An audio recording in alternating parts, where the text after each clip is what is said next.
Hi, my loves. Today I'm going to be talking about something that I get asked constantly. What is the secret to a healthy and long-lasting relationship? Obviously, there's no secret. We all know that.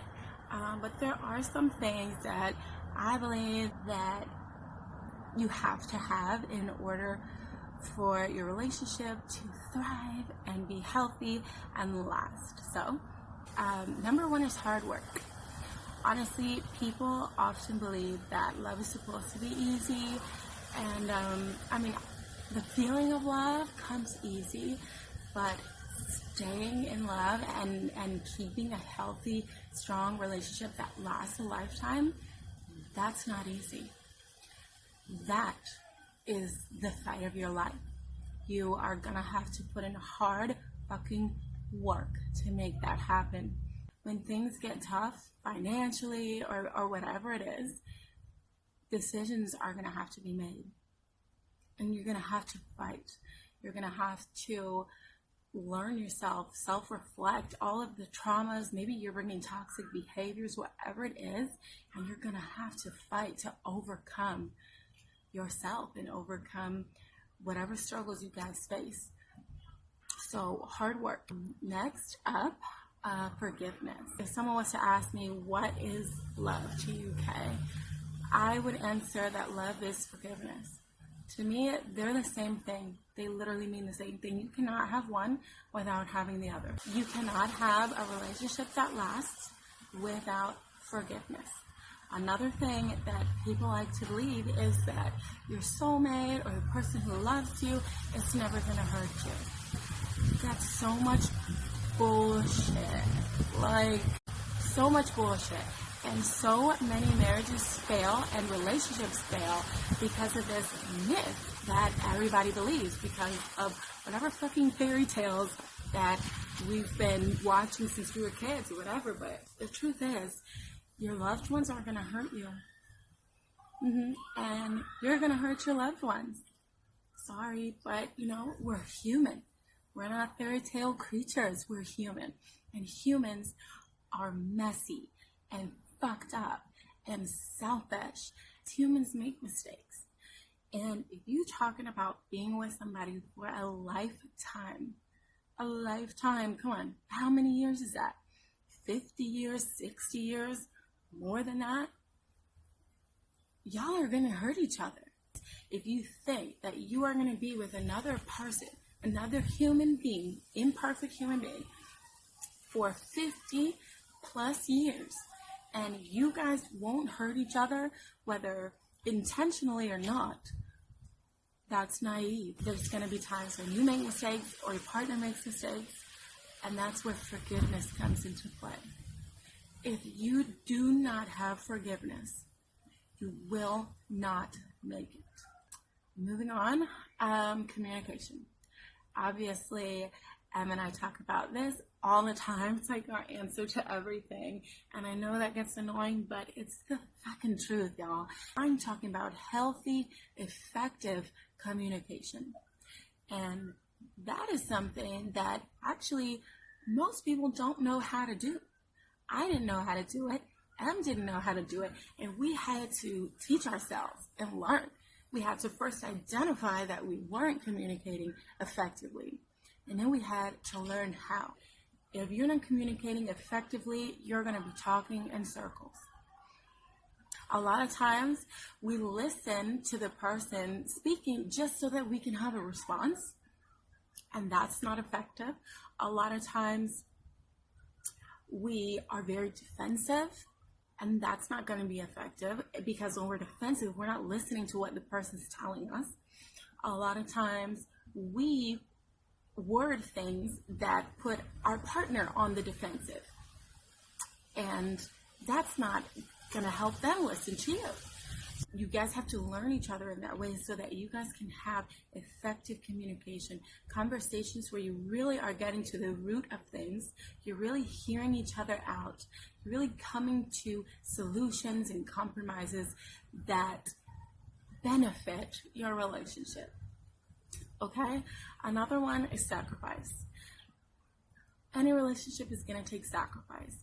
You know, I feel like I don't really have to go into that one, but you need to be able to sacrifice for your partner and compromise for your partner if you want that to work. Now, another thing is adaptability. And this can come kind of in a bunch of different ways. First off, I want to talk about love languages, okay? I know love languages kind of came in real fast. It was kind of like a big trend, but the thing is that there really is some truth to it, okay? You have to understand that every person is different. Not everybody loves the same way you do, okay? Like way in the beginning, and then I found this out because his way of showing love to me was with money, right? So he gave me all these gifts, anything I want, he'd go get it, even if we couldn't afford it, he'll make a way, he's working hard, and I'm sitting there saying, I don't feel loved, I don't feel loved. And that's making him angry because he's like, how in the world does this bitch not feel loved? Like, I'm doing everything I can. But that's because the gifts and the financial stuff didn't mean anything to me. Personally, my top love language is words of praise. So we had to talk, communicate, even though it didn't come naturally to me to show love like that or to him to show love like that. We had to learn, put in the hard work, communicate, and sacrifice to show each other the love that we needed to show each other so that we each felt love, so that our cups were full. We had to adapt to each other's needs and wants, okay? Another way that couples are going to have to adapt is throughout life.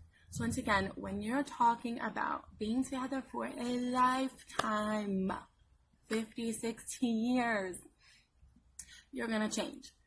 Yes, I know people don't like to accept that they're going to change, but you gonna change, bitch.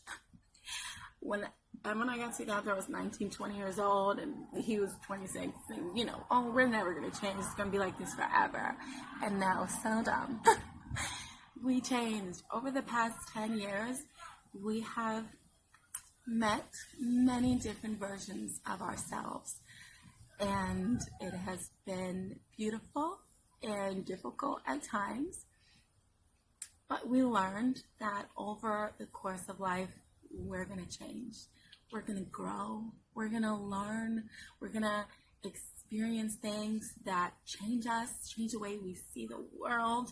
We're going to learn things that change the way we see the world and each other. And you have to be able to adapt and grow together. If one partner is changing and the other partner refuses to accept this and refuses to adapt to their partner's changes, they're going to grow resentment. And resentment is poison. We all know that.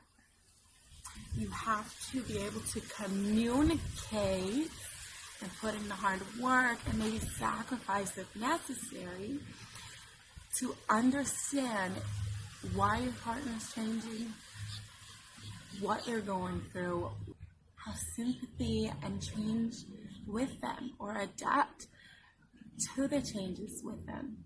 You know, that's how we get through life together. From being a ratchet 19, 20-year-old to being a super I know it all, no one can tell me anything, to being super church and like, oh, sin and I can't even touch a glass of wine, to being who I am now. M's been there and he's embraced all of it. He's changed with me. He adapted with me. He's talked and understood me and communicated when we were having a hard time accepting the change in each other and communicate that. So, yeah, I think that's really important to understand and grow and accept each other as you guys change and grow throughout the years in your life. What did I say? I said adaptability, growth, communication, sacrifice, learning each other, forgiveness, hard work. And if you have all of those things, you're on the right track. It doesn't have to be perfect. But anyway, I hope you guys got something from this video. I really hope that the points I was trying to make came across. I love you guys so much.